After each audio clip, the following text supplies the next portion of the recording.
Good morning. Today's lecture is regarding glucose tolerance test. So, what is a glucose tolerance test? An overview. So, the ability to utilize the carbohydrates can be determined by this glucose tolerance test. Initially, the fasting blood glucose is estimated along with the urine sample. So, in the fasting blood sample and the urine sample, the glucose is estimated. Then, a loading dose of glucose is given to the patient. So, the loading dose consists of 75 grams of glucose dissolved in 300 ml of water. So, this is given orally to the patient. Then, after giving the loading dose, the blood glucose levels are estimated at regular intervals after the glucose load. So, that may be at every 30 minutes. In condition of insulin deficiency, the blood glucose levels get elevated due to impaired utilization of glucose. So glucose tolerance test is done after overnight fast. That means the fasting should be a minimum of 8 to 10 hours. Then once the patient comes to the lab after overnight fasting, then the fasting blood glucose and the urine samples are collected and the blood glucose and the urine glucose is estimated. Then the loading glucose solution for assessment is given, that which consists of 75 grams of anhydrous glucose dissolved in 300 ml of water is given orally to the patient to drink. Once the loading dose is given, then the blood and urine specimens are collected at regular intervals for up to 2 hours to estimate the blood and urine glucose. The normal values of fasting blood glucose is 70 to 110 milligrams per deciliter, and random blood glucose should be less than 140 milligrams per deciliter, and postprandial blood glucose should be less than 140 milligrams per deciliter. Then comes the glucose tolerance. What do you mean by this glucose tolerance? So decreased glucose tolerance means the increase in blood glucose level. So decreased carbohydrate tolerance is observed in the condition causing hyperglycemia. Hyperglycemia is a disorder associated with increased blood glucose levels than the normal range. So it occurs in the conditions like diabetes mellitus, hyperactivity of anterior pituitary and adrenal cortex, hyperthyroidism, and stress. Increased glucose tolerance. What do you mean by increased glucose tolerance? Increased glucose tolerance is decrease in blood glucose level is called as increased glucose tolerance. So increased carbohydrate tolerance is observed in the conditions called as hypoglycemia. Hypoglycemia means decrease in the blood glucose than the normal levels. So it is observed in the conditions like hypopituitarism, hyperinsulinism, hypothyroidism, adrenal cortical hypofunction, decreased gastrointestinal absorption like sprue and celiac diseases. Then indications of glucose tolerance. This means what are the indications when this test should be performed. So what are the indications which are helpful to move forward to do this glucose tolerance test? So they are in asymptomatic persons with sustained or transient glycosuria. Glycosuria is nothing but passing of glucose in the urine is known as glycosuria. So asymptomatic persons but with glucose in the urine, that is one aspect. Then in the person with symptoms of diabetes but no glycosuria, so symptomatic diabetic person can be chosen for glucose tolerance test. Then persons with family history but no symptoms or positive blood findings can also be assessed. Then in persons with or without symptoms of diabetes mellitus showing one abnormal blood finding. Then in the patients with neuropathies, retinopathies of unknown origin. So this means what? See, diabetes is also a reason for neuropathies and retinopathies.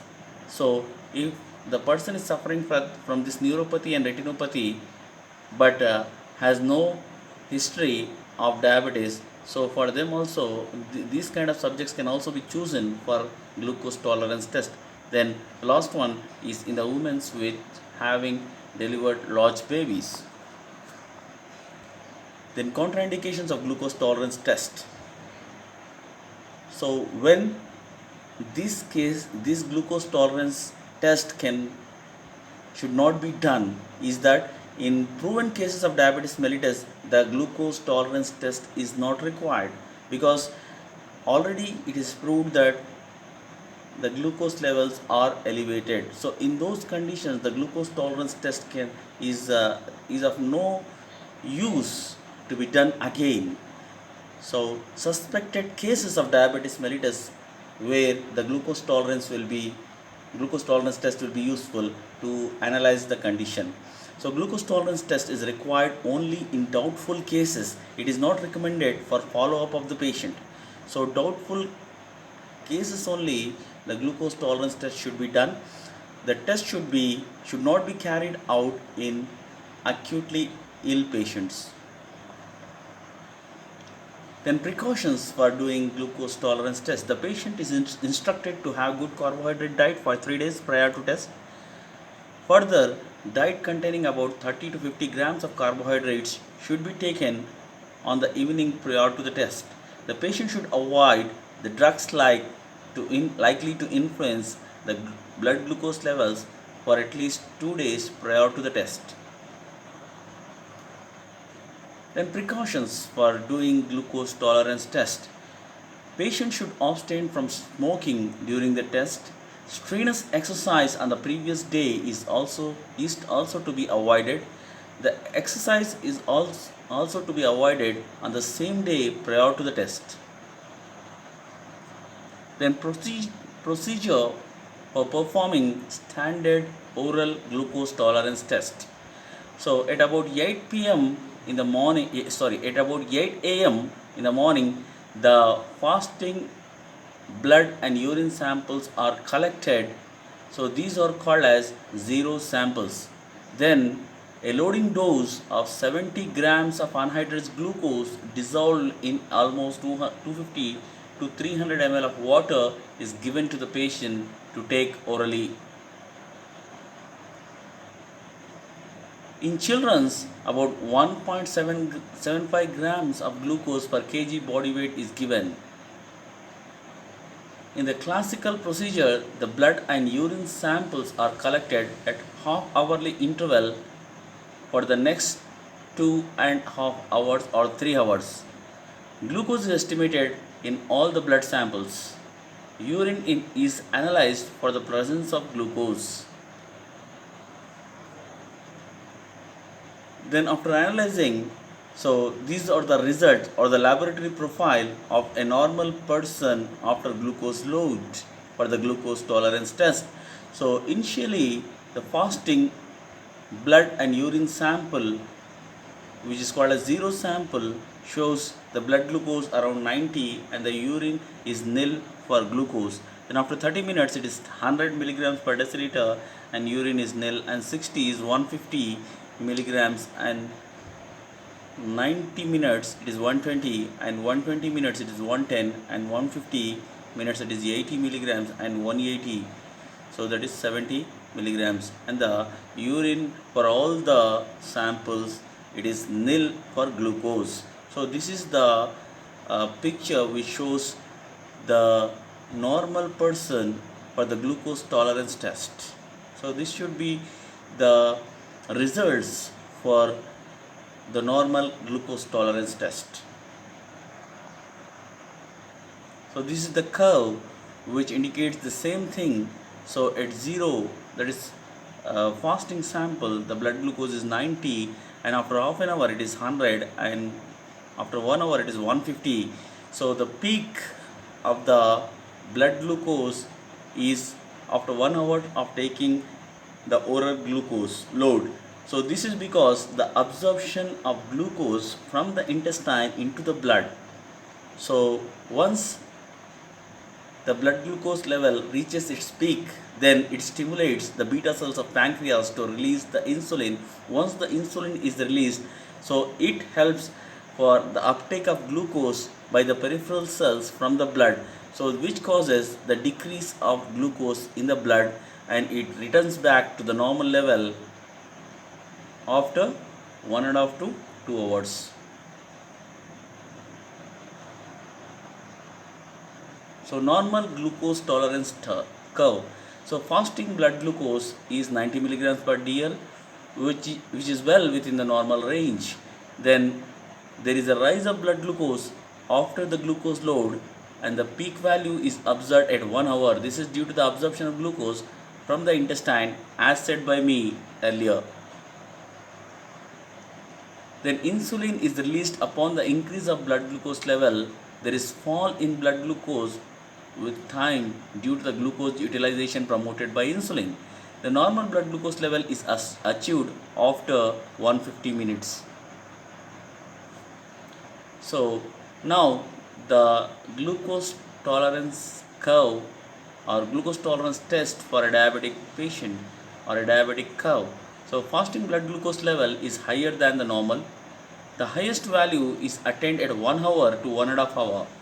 The highest value exceeds the renal threshold for the glucose. What is this renal threshold? It is the maximum amount of glucose levels in the blood beyond which the kidneys cannot reabsorb the glucose from the blood. So it is 180 milligrams per deciliter. So up to 180 milligrams per deciliter, the kidneys can reabsorb the glucose from the blood. Once the blood glucose level crosses this level, then there is free glucose absorbed in the urine. So this means 180 milligrams per deciliter is the renal threshold level for glucose in the blood. So the glucose is found in all the urine samples because the values exceeds more than the renal threshold. The blood glucose level does not return to the fasting levels until or even within 2.5 hours. So this is how the diabetic curve looks like. So the fasting blood glucose is around 200 milligrams per deciliter, and after 30 minutes it is around 250, and after 1 hour it is around 350, and then due to the stimulation of beta cells of pancreas, a minimum amount of insulin is released by the beta cells of pancreas, which is not sufficient for the absorption of glucose from the blood. So a minimum absorption of the glucose from the blood is done, that is after 90 minutes it is 250, it is 300 milligrams per deciliter, and after 2 hours it is around 250 milligrams, and after 3 hours it is around 200 milligrams per deciliter. The renal glycosuria. Blood glucose levels are within the normal limits. Glucose tolerance curve is also normal. There is lowering of renal threshold, thus the glucose is found in the sum of the samples depending upon the renal threshold. This means what? Even though the blood glucose level is normal, but the kidneys are unable to reabsorb the glucose even though the blood glucose level is within the normal range. So that kind of disorder is called as renal glycosuria. Even though the person is not diabetic, but there is glucose absorbed in the urine due to the impaired absorption of glucose by the kidneys. So this is called as renal glycosuria. So this is the curve which indicates a diabetic curve versus the normal curve. So the diabetic curve starts with the blood glucose level more than 200 milligrams per deciliter, but whereas the normal curve starts from 70 milligrams to 100 milligrams, that is normal fasting level, and then returns back to the normal levels at the end of 2 hours or 1.5 to 2 hours. But the diabetic curve, it remains increased after 2 hours also, and the urine samples of the diabetic patients are always positive for glucose, but the urine samples of a normal patients are negative for the glucose. So what is this mini or modern GTT? So this modern GTT is applied by most of the physicians, especially by gynecologists for the pregnant women. So the modern GTT, there only two samples are required as per the current WHO recommendations. In the mini or modern glucose tolerance test, only two samples are collected. So that is fasting, that is 0 hour and 2 hour post glucose load. So only two samples are analyzed for modern GTT. The urine samples are also collected during the same time.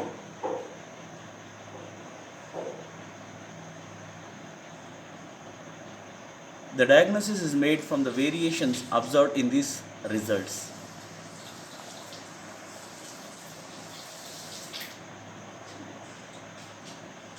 The laboratory profile of a diabetic patient after glucose load.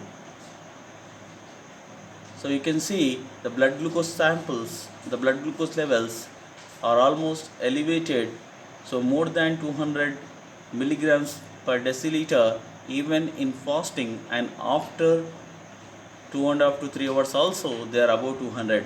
So as the blood glucose level is more than the renal threshold, that is 180 milligrams per deciliter for the blood glucose, the urine is positive for glucose for all the samples.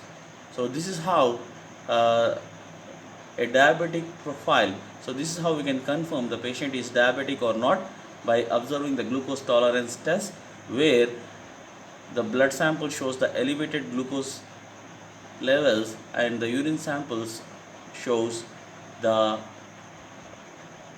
is presence of glucose in the urine. Criteria for diagnosis of diabetes mellitus.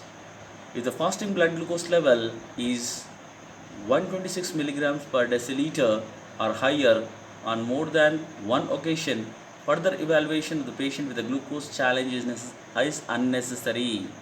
However, when fasting plasma glucose is less than 126 milligrams per deciliter in suspected cases, a standard oral glucose tolerance test may be done. Then criteria for diagnosis of diabetes mellitus. A random plasma glucose concentration more than 200 milligram per deciliter accompanied by classic symptoms of diabetes mellitus like polyuria, polydipsia and weight loss is sufficient for the diagnosis of diabetes mellitus. Then what is HbA1c test? So it is called as glycosylated hemoglobin. So this test is also called as glycosylated hemoglobin test. Glycosylated hemoglobin refers to the hemoglobin which is bound to glucose. It reflects the average blood glucose levels over a period of past 2 or 3 months. This test is done to measure the percentage of glycosylated hemoglobin in the blood. So what is the need of HbA1c test done? So HbA1c or glycosylated hemoglobin test is done to screen for diabetes mellitus as a part of regular health checkup and in patients with high risk of developing diabetes. Diagnosis and confirm diabetes in combination with other tests if blood sugar levels are high over a long period of time. So this test is very useful. And to monitor the efficacy of the treatment of diabetes by measuring it on regular intervals. So if the HbA1c test is done, so it shows you whether the glucose levels are in the normal range for the previous 3 months or not. If they are in the normal range, then the HbA1c value will be normal. But if they are out of range, if they are uncontrolled for the last 3 months, then the HbA1c or glycosylated hemoglobin values are also abnormal.